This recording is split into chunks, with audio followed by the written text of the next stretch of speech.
একটা আইসক্রিম খেতে চাইলেও বাবাকে বা স্বামীকে বলার আগে আল্লাহকে বলবেন। কারণ কেন জানেন? কিছুক্ষণ পরেই জানতে পারবেন। ভাতের মার ফেলবেন কিন্তু লুসনি খুঁজে পাচ্ছেন না, গোসলে যাবেন গামছা খুঁজে পাচ্ছেন না, সাথে সাথে আল্লাহকে বলবেন যে আল্লাহ খুঁজে পাচ্ছি না, পাইয়ে দাও। যদিও এগুলো জিনিস হাতে কাছেই থাকে, একটু খুঁজলেই পাওয়া যায়, তবুও আগে আল্লাহকে বলবেন। আমার ছেলে ঘুমের মধ্যে পুরো বিছানায় গড়াগড়ি করে, খাটের মাথায় গিয়ে বাড়ি খায়, নয়তো নিচে পড়ে যায়। এজন্য দুই পাশে কোল বালিশ দিয়ে রাখি। রাতে ঘুমের মধ্যে হঠাৎ হাত দিয়ে দেখি এক পাশে বালিশ নেই।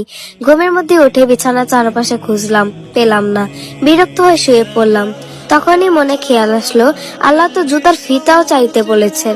আচ্ছা আল্লাহকেই বলি, বলে আবার খোঁজা শুরু করলাম। আলহামদুলিল্লাহ পেয়ে গেলাম, অথচ সেই একই জায়গায় মাত্রই দেখেছি কিন্তু পাইনি।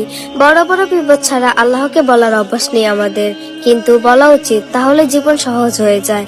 কারণ লুসনি বা গামছা যেটাই হোক, প্রত্যেকটা জিনিসের মালিক আল্লাহ। এই ছোট্ট জিনিসটাও আল্লাহর ইচ্ছে ছাড়া ফিরে পাওয়া সম্ভব না। যতই নাগালে থাকুক বা চোখের সামনে থাকুক, তাই খুঁজবেন, কিন্তু আল্লাহকে বলে নিবেন। একটা আইসক্রিম খেতে চাইলেও হাজবেন্ড বা বাবাকে বলার আগে আল্লাহকে বলবেন। এই ছোট্ট জিনিসটা কিনে দিতে কোনো বাবা বা হাজবেন্ডই না করবেন না। কিন্তু এমন হতে পারে যে তাদের আনার কথা মনে থাকলো না, কিংবা আনার পথে হারিয়ে গেল, বা কোনোভাবে নষ্ট হয়ে গেল। কিন্তু আল্লাহ ইচ্ছা করলে যেভাবেই হোক আপনার হাতে পৌঁছে যাবে। সবচেয়ে বড় ফায়দা হলো, এই ধরনের ছোট ছোট বিষয়ে বলার অভ্যাস থাকলে আল্লাহর সাথে স্ট্রং একটা কানেকশন তৈরি হয়ে যায়। তখন বড় বড় বিপদে মাথা ঠান্ডা থাকে।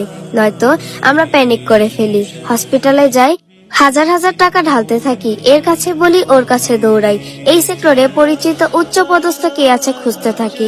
সবশেষে যখন কোনো কাজ হয় না, তখন আল্লাহকে বলি। অথচ শুরুতেই আল্লাহকে বললে আল্লাহ বিষয়টা সুন্দরভাবে সুন্দরতম উপায়ে সহজ করে দিই।